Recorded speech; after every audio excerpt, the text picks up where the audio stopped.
Dictation start होगा 5 second बाद। Start. ऐसा काम जो किए जाने की योग्य हो उसमें निरंतर रहना कर्तव्य परायणता है।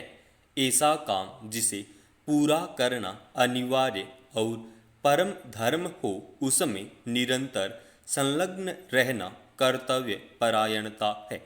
ऐसा कृत्य जिसे संपादित करने के लिए व्यक्ति विधान या शासन द्वारा बंधा हो उसे पूर्ण रूपेण पालन करना कर्तव्य परायणता है। कर्तव्य परायणता चित्त की शांति का मूल मंत्र है, आत्म सुख का सोपान है, जीवन की उन्नति तथा प्रगति का साधन है, मंगलमय भविष्य का द्वार खोलने वाली कीर्ति को भुवन व्यापिनी और चरित्र को सुरवंद बनाने वाली है। सृष्टि में मनुष्य का अवतरण कुछ करने के लिए हुआ है और उसे करने में निरत रहना ही कर्तव्य परायणता है। जीवन में कार्य करने के अवसर नित्य ही आते हैं। अवसरानुकूल जो करणीय है वही कर्तव्य कहलाता है। शरश्चंद्र कहते हैं, कर्तव्य कोई ऐसी वस्तु नहीं जिसको नाप जोख कर देखा जाए। डॉक्टर संपूर्णानंद का कथन है, जो काम अभेद भावना की ओर ले जाता है वह सत्कर्म है, कर्तव्य करणीय है। टालस्टाय कहते हैं, ईश्वर शांति चाहता है और ईश्वर की इच्छा के अनुसार चलना मनुष्य का परम कर्तव्य है। गांधी जी का विचार है, बैर लेना या करना मनुष्य का कर्तव्य नहीं है, उसका कर्तव्य क्षमा है। विनोबा के विचार में मानव की सेवा करना मानव का सर्वप्रथम कर्तव्य है। कर्तव्य का विभाजन दो रूपों में कर सकते हैं। जन्म लेने के कारण जो हमारा धर्म है और जिनका भार हमने स्वयं अपने ऊपर लिया है। जन्म लेने के कारण माता पिता, समाज, स्वधर्म और स्वराष्ट्र के प्रति जो करणीय कर्म हैं वे जन्मतः कर्तव्य की कोटि में आते हैं। इन पांचों के प्रति कर्तव्य की अवहेलना करने वालों के लिए मैथिली शरण गुप्त की यह सूक्ति चरितार्थ होती है।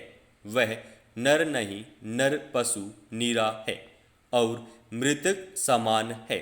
स्वैच्छिक कर्तव्य में विद्याध्ययन, विवाह, संतानोत्पत्ति, मानव सेवा आदि आते हैं। विद्याध्ययन प्रत्येक व्यक्ति के लिए उचित है, परंतु यही विद्यार्थी का परम कर्तव्य है। गृहस्थाश्रम में प्रवेश करने पर पत्नी तथा संतान का पालन संवर्धन मानव का अपरिहार्य कर्तव्य है। भूखे को भोजन, गिरते को संबल, दुख दर्द कष्ट पीड़ा में सहयोग आदि देना तथा मानव सेवा कर्तव्य है। इन्हें करना ही कर्तव्य परायणता है। कर्तव्य परायणता का अपना एक आनंद है, उल्लास है। व्यक्ति का जीवन उसके कर्तव्य में खो जाता है। कष्ट, कठिनाई, प्रतिरोध, प्रतिकार उसके लिए अचिंतनीय बन जाते हैं। उसकी प्रेरणा परमात्मा की अंतर्ध्वनि बन जाती है। समरसता की अपूर्व स्थिति उसकी हो जाती है।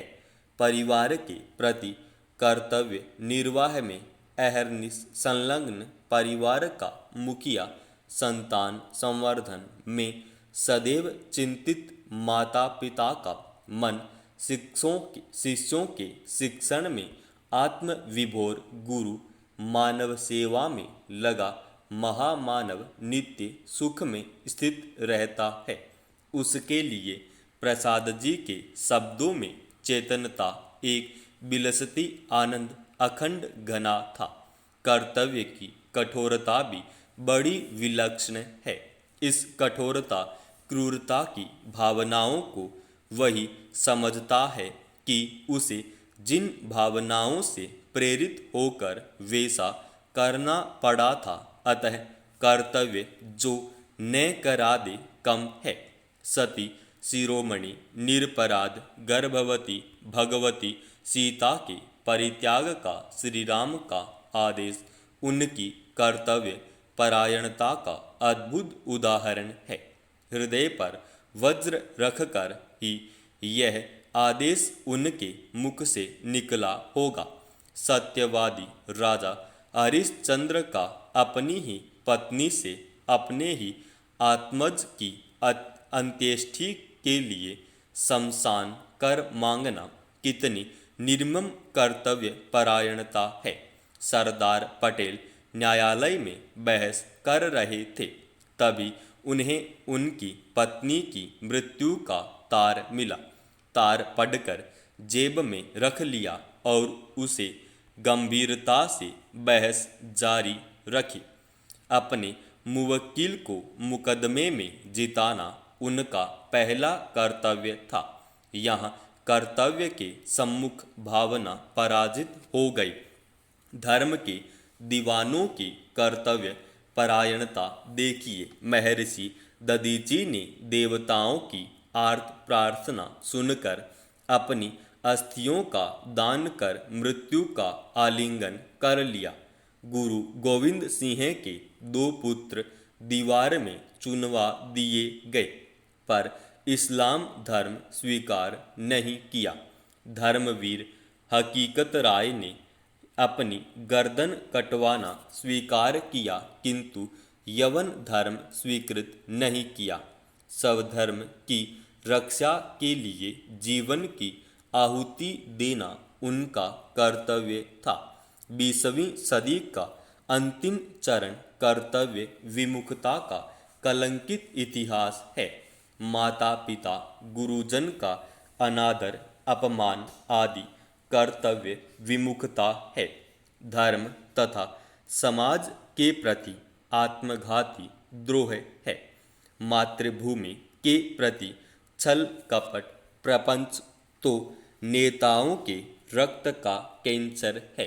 निजी सुख परिवार समृद्धि दल हित से ऊपर उठकर यदि भारतीय नेता सोचते सोच को क्रियान्वित करते, नियति नहीं अपनी नियत को ठीक रखते, तो भारत में सामाजिक विपन्नता, आर्थिक दुर्दशा, राजनीतिक शून्यता, पारिवारिक विद्रोहात्मकता, धार्मिक अपमानजन्य अश्रद्धा जो आज है वह न होती।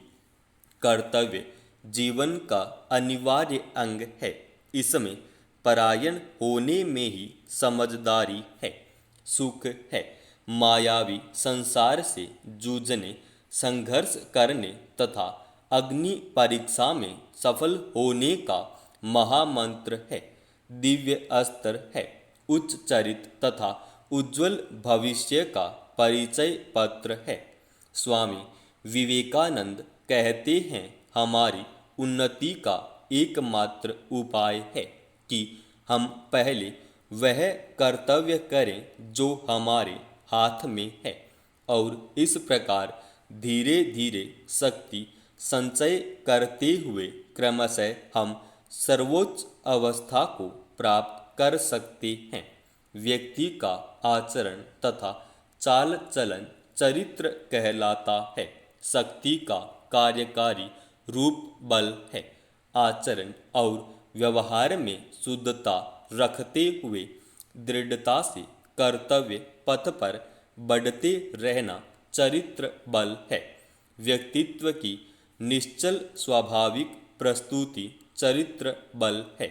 यूनानी साहित्यकार प्लूटार्क के शब्दों में चरित्र बल केवल सुदीर्घकालीन स्वभाव की शक्ति है। समाप्त।